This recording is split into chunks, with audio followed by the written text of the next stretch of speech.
आज के इस वीडियो लेक्चर में हम डिस्कस करने वाले हैं मॉड्यूलन तथा इसकी आवश्यकता यानी मॉड्यूलेशन एंड इट्स नीड को। ये जो टॉपिक है मॉड्यूलन और इसकी आवश्यकता कि मॉड्यूलन क्या है और इसकी आवश्यकता क्यों पड़ी हमें, ये बहुत ही इंटरेस्टिंग और बहुत ही इम्पोर्टेंट टॉपिक है आपके आगे के आने वाले जितने भी टॉपिक हैं उसको समझने के लिए। और ये जो चैप्टर है, अगर आपको अच्छे तरीके से इस चैप्टर को समझना है आपको, आप इस प्लेलिस्ट के सारे वीडियो देखो, क्योंकि इसमें बहुत बेसिक से टॉपिक थे।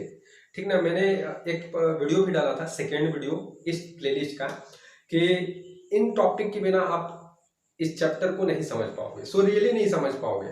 तो उस वीडियो में मैंने बहुत बेसिक से बेसिक टॉपिक्स को समझाने की कोशिश की है।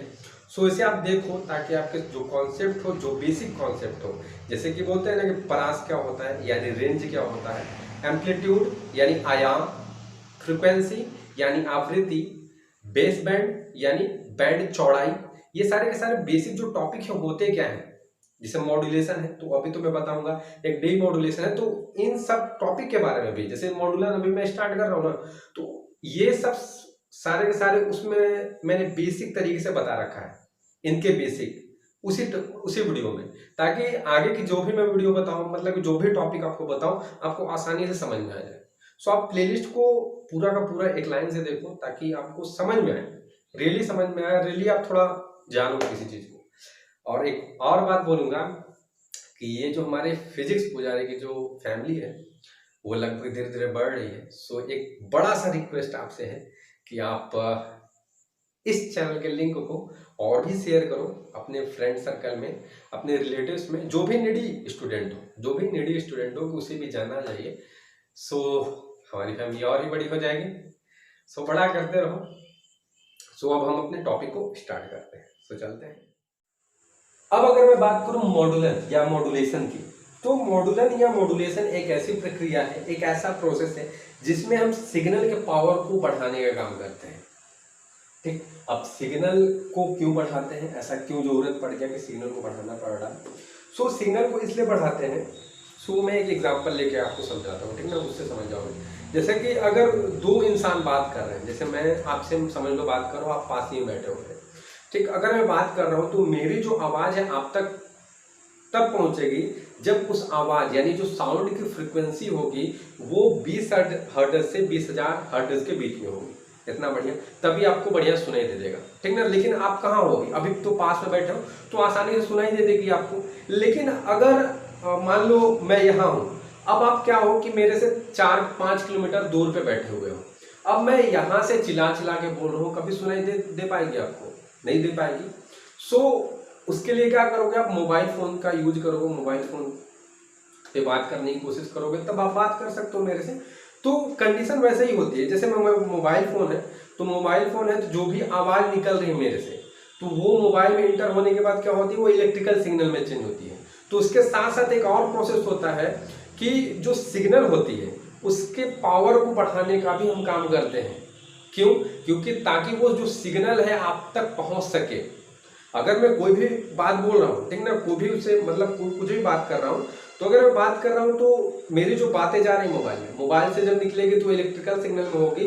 उसके साथ साथ एक और प्रोसेस होगा कि उस जो सिग्नल है उसके पावर में भी हमें इंक्रीज करना पड़ेगा, उस सिग्नल की एनर्जी भी हमें बढ़ानी पड़ेगी। तभी क्या होगा कि वो जो सिग्नल है ज्यादा दूर तक ट्रेवल कर पाएगा, नहीं तो वो सिग्नल कहाँ तक ज्यादा दूर तक ट्रेवल नहीं कर पाएगा, क्योंकि उस टाइम पे उसकी फ्रीक्वेंसी बहुत कम है। क्योंकि अभी जो मैं बोल रहा हूँ क्या 20 हर्ट्ज से 20,000 हर्ट्ज तक है, तो वो बहुत कम फ्रीक्वेंसी होती है दूर तक जाने के लिए। क्योंकि आप जैसे मैं बोला ना 5 किलोमीटर दूर हो तो आपको सुनाई नहीं दे पाएगा। ठीक, तो मोबाइल के केस में भी, मोबाइल में क्या होगा कि मोबाइल में भी जब भी मैं बोलूंगा तो वो क्या चीज, मेरी जो बात है सिग्नल में भी, इलेक्ट्रिकल सिग्नल में तो चेंज होगी, उसके साथ एक और काम होता है कि जो सिग्नल होती है उसकी जो एनर्जी होती है वो भी बढ़ती है, मतलब बढ़ानी पड़ती है। अगर नहीं बढ़ाओगे तब वो दूर दूर तक ट्रेवल नहीं कर पाए। मॉड्यूलेशन ही एक ऐसा प्रोसेस है जिसमें हम क्या कर सकते हैं, जो सिग्नल है उसके पावर यानी एनर्जी को हम क्या कर सकते हैं, बढ़ा सकते हैं।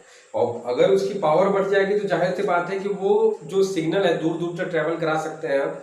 ठीक, सही बात है कि नहीं। अगर ज्यादा अगर हम क्या चीज ज्यादा जगह अगर सिग्नल है, ज्यादा से ज्यादा उसकी फ्रीक्वेंसी हो गई, ज्यादा से ज्यादा अगर उसकी एम्पलीट्यूड बढ़ा दी जाए, ठीक ना, इन टर्म्स ऑफ जैसे कि मैं फ्रीक्वेंसी और एम्पलीट्यूड यानी आवृत्ति और आयाम वर्ड्स ना यूज करके अभी तक पावर में यूज कर रहा था।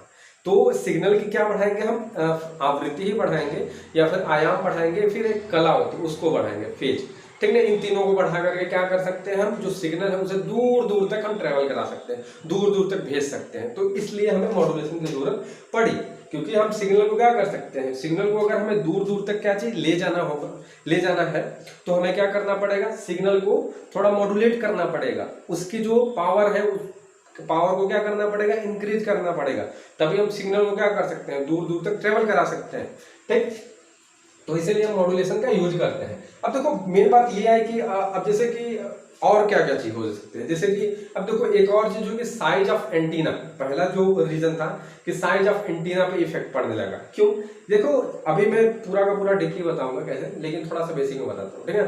कि साइज ऑफ एंटीना से ये होने लगा ना कि अगर आपकी जो सिग्नल है अगर उसकी फ्रीक्वेंसी यानी उसकी अगर पावर कम है तो आपको बड़ा बड़ा बड़ा बड़ा एकदम क्या लेना पड़ेगा, एंटीना बनाना पड़ेगा बड़ा बड़ा, तब जाकर के मतलब कि बहुत किलोमीटर किलोमीटर तक, मैं एग्जांपल लूंगा अभी, ठीक ना, बहुत किलोमीटर तक, तब जाकर के आप क्या कर सकते हो, सिग्नल को ट्रेवल करा सकते हो। तो उतना बड़ा बड़ा एंटीना, उतना बड़े बड़े टावर खड़ा करना क्या चीज, बहुत ज्यादा पैसे भी लगेंगे, हम खड़ा भी नहीं कर पाएंगे। तो इसीलिए हम क्या करते हैं कि हम जो सिग्नल की जो फ्रीक्वेंसी होती है यानी जो पावर होती है उसी को इंक्रीज करने की कोशिश करते हैं। तो कोई भी इंस्ट्रूमेंट है तो उसकी जो पावर होगी हम उससे इंक्रीज कर देंगे और उसे दूर दूर तक ट्रेवल कराएंगे, ठीक ना। तो हमें बड़ा बड़ा एंटीना नहीं खड़ा करना पड़ेगा, बड़े बड़े टावर्स नहीं खड़ा करने पड़ेंगे, एक लिमिटेड मतलब एक लिमिट साइज का हमें फिर टावर यूज करना पड़ेगा।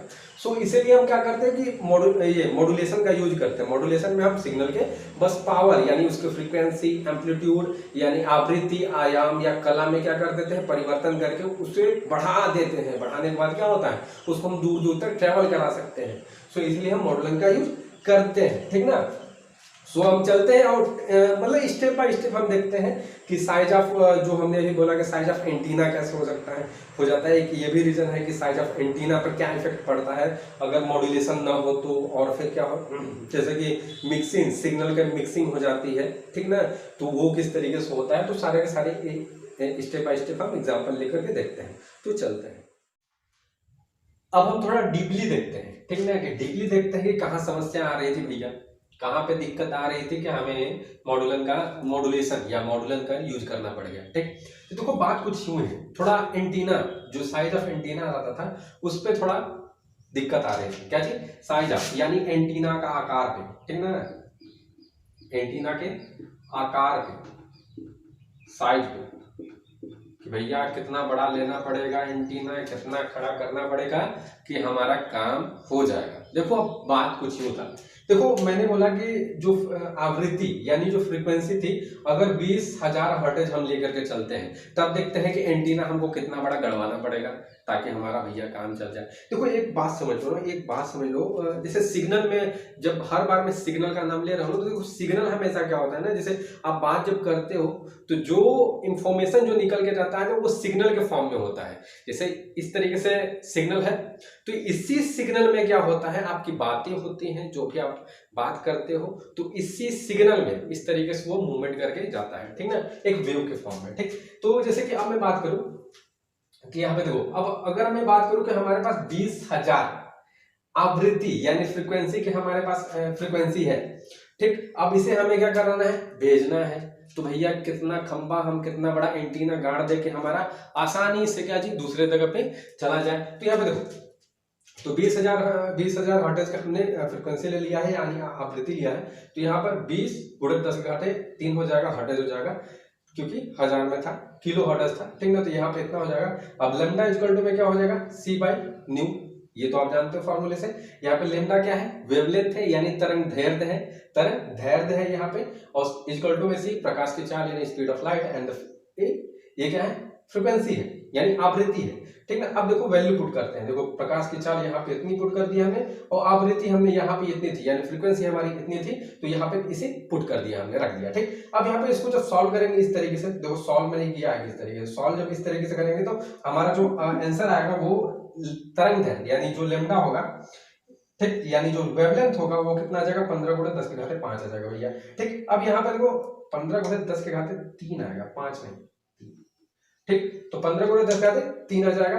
अब इसको जब मीटर को हम किलोमीटर में चेंज करेंगे तो क्या आ जाएगा, हमारे पास 15 किलोमीटर आ जाएगा, ठीक। तो ये देखो वेवलेंथ निकल गया, क्या निकल गया, वेवलेंथ। अब देखो एंटीना के आकार के लिए एक चीज बताया गया है कि अगर आपको एंटीना खड़ा करना है, एंटीना गड़वाना है, तो अगर वेवलेंथ, तो एंटीना कितना बड़ा होना चाहिए, तो वेवलेंथ के क्या चाहिए, बाई 4 होना चाहिए, इतना होना चाहिए या इससे अधिक होना चाहिए आपका एंटीना, ठीक ना। कितना होना चाहिए, जो वेवलेंथ, जितना भी वेवलेंथ होगा उसका बाई 4 होना चाहिए, ठीक, या इससे अधिक होना चाहिए, ठीक ना। तो ये कंडीशन है, ठीक ना, ये ऑब्जर्व भी किया गया है। अब यहाँ पे देखो, अब यहाँ पे लेमडा का मान कितना था, 15 था, बाई 4 था, इक्वल टू में कितना आ गया, अगर हम भाग दे देंगे तो कितना है, 3.75 आ जाएगा, किलोमीटर आ जाएगा। 3.75 किलोमीटर का एंटीना को गड़वाना पड़ेगा अगर 20,000 हर्ट्ज की आपकी आवृत्ति है या फ्रिक्वेंसी है। तो इसको भेजने के लिए कितना बड़ा एंटीना गड़वाना पड़ेगा, लगभग 4 किलोमीटर मान लो, तो लगभग 4 किलोमीटर का एंटीना, समझ रहे हो कितना बड़ा होगा। फ्रिक्वेंसी की कितना है, 20,000 हर्ट्ज है, तब भी देख रहे हो कि एंटीना आपको बहुत बड़ा गड़वाना पड़ेगा, ठीक ना। एंटीना क्या हो जाएगा, 15/4, ये मतलब लगभग कितना हो जाएगा, 4 किलोमीटर, 3.75 किलोमीटर का आपका एंटीना हो जाएगा, एंटीना का आकार हो जाएगा। सो ये बहुत ही ज्यादा है, ये वैलिड नहीं होगा, ठीक ना, ये वैलिड नहीं होगा। अब अगर हम दूसरी जगह पे, मतलब दूसरे केस में क्या करते हैं कि उसी आवृत्ति यानी फ्रीक्वेंसी को बढ़ा दें। अभी हमने कहा था, देखो अभी क्या था, 20,000 हर्ट्ज है, यहाँ पे अब 3 मेगा हर्ट्ज हो गया, 3 मेगा हर्ट्ज बहुत ज्यादा हो गया, मेगा में 10⁻⁶ होता है, ठीक ना। और यहाँ पे क्या है, यहाँ पे किलो हर्ट्ज था, तो यहाँ पे कितना 10⁻³ था। तो यहाँ पे अगर हम फ्रीक्वेंसी को क्या करते हैं, बढ़ा दें, बहुत ज्यादा कर दें, यानी 3 मेगा हर्ट्ज का फ्रीक्वेंसी ले रहे हैं, मतलब फ्रीक्वेंसी यानी आवृत्ति को क्या कराया, मैंने बढ़ा दिया। जो सिग्नल था, जो सिग्नल की जो आवृत्ति थी उसे हमने बढ़ा करके इतना ले लिया, ठीक ना, ठीक। तो अब इतना ले ले, तो अब इसको इस तरीके से लिख सकते हैं, 3 × 10⁻, कितना हो जाएगा, 3 × 10 के घाते 6 हर्ट्ज हो जाएगा। अब हम जानते हैं फिर से लेमडा इक्वल टू में वही हो जाएगा, c/ν। यहाँ पे लेमडा तरंग दैर्ध्य है, प्रकाश की चाल है, या आवृत्ति है, तरंग दैर्ध्य निकालते हैं, तरंग दैर्ध्य निकालेंगे तो 100 मीटर आ रहा है हमारा, ठीक, 100 मीटर आ रहा है तरंग दैर्ध्य। तो एंटीना का जो न्यूनतम आकार इतना होगा या इससे अधिक भी हो सकता है, ठीक ना। तो इसके लिए कंडीशन है, ठीक, ये कंडीशन है हमारा। अब यहाँ पर क्या करेंगे, लेमडा का जब मान रखेंगे तो कितना 100/4 आ जाएगा, और ये 25 चौके 100 यानी 25 आ जाएगा। तो 25 मीटर, यहाँ पर भी मीटर था, यहाँ पर भी मीटर। तो देखो अगर हमारा जो आवृत्ति यानी जो फ्रीक्वेंसी था उसके मान को हमने क्या किया, उसकी वैल्यू को हमने बढ़ा दिया, तो यहाँ पर देख रहे हो एंटीना हमें केवल 25 मीटर का गड़वाना पड़ेगा, यानी 25 मीटर का ही एंटीना हमारे पास रहना चाहिए। सो इस केस में हमने किया क्या, देखो इस केस में हमें बहुत ज्यादा बड़ा, एकदम बड़ा एंटीना हमें लगवाना पड़ता, ठीक ना, और बहुत ज्यादा पैसे भी खर्च होते, जगह भी चाहिए। अब एक एंटीना से थोड़ी नहीं काम चलेगा, बहुत सारे एंटीना लग सकते हैं। सो ये बहुत ही ज्यादा कॉस्टली हो रहा था, बहुत ही ज्यादा परेशानियां हो रही, समस्या हो रही थी। इसीलिए हमने क्या किया, मॉड्यूलेशन का यूज किया। मॉड्यूलेशन का यूज करके जो आवृत्ति थी, जो सिग्नल की हमारी आवृत्ति थी यानी जो फ्रीक्वेंसी थी, उसको हमने बढ़ा दिया। बढ़ाने के बाद कितना कर दिया, 3 मेगा हर्ट्ज कर दिया। 3 मेगा हर्ट्ज कर दिया तो उसकी आवृत्ति फट गई, मतलब बढ़ गई, ठीक ना। उसकी आवृत्ति क्या हो गई, फ्रीक्वेंसी बहुत ज्यादा बढ़ गई। बढ़ने के बाद क्या हो गया, उसकी जो वेवलेंथ है, देखो आवृत्ति और जो वेवलेंथ मतलब व्युत्क्रमानुपाती होते हैं, इम्प्रोपोर्शनल होते हैं। जैसे ही हमने फ्रीक्वेंसी को बढ़ाया, आवृत्ति को बढ़ाया, वैसे ही हमारा क्या चीज, तरंग दैर्ध्य कम हो गया। वैसे हमारा क्या हो गया, तरंग दैर्ध्य कम हो गया, और कम होने के कारण जो हमारा एंटीना था वो भी छोटा हम यूज करने लगे। सो ये पूरा का पूरा था। सो इसी मतलब यही कारण था, मतलब यही समस्या आ रही थी, तभी हम मॉड्यूलेशन का यूज करने लगे, किसको, फ्रीक्वेंसी यानी आवृत्ति को बढ़ाने के लिए, ठीक। अब हम अपने अगले परेशानी समस्या के पास चलते हैं, उसे देखते हैं क्या है भैया परेशानी, थोड़ा तभी तो हम मॉड्यूलेशन को यूज करेंगे, ठीक। तो चलते हैं। अब जो दूसरी समस्या आ रही थी, प्रॉब्लम्स आ रहे थे, वो आ रहे थे हमारे सिग्नल के मिश्रित होने में, मतलब मिक्सिंग ऑफ सिग्नल में। हमें ये डर लग रहा था कि सिग्नल्स आपस में मिश्रित मत हो जाए। क्यों भैया, अब देखो अगर मैं एग्जांपल लेके समझाऊंगा आपको, तो अगर मान लेते हैं एक सिटी है, अब उस सिटी में बहुत सारे मोबाइल्स होंगे, बहुत सारे टीवीज होंगे, बहुत सारे रेडियो होंगे। अब वो टीवी, रेडियो या जो मोबाइल है काम कर रहे हैं, क्यों, क्योंकि सिग्नल्स आ रहे हैं, आप बात कर पा रहे हैं, वीडियो कॉल कर पा रहे हैं, क्यों? क्योंकि आपका सिग्नल पकड़ रहा है, एक जगह से सिग्नल दो जगह पे जा रहा है, तभी तो आप आसानी से बात कर पा रहे हैं।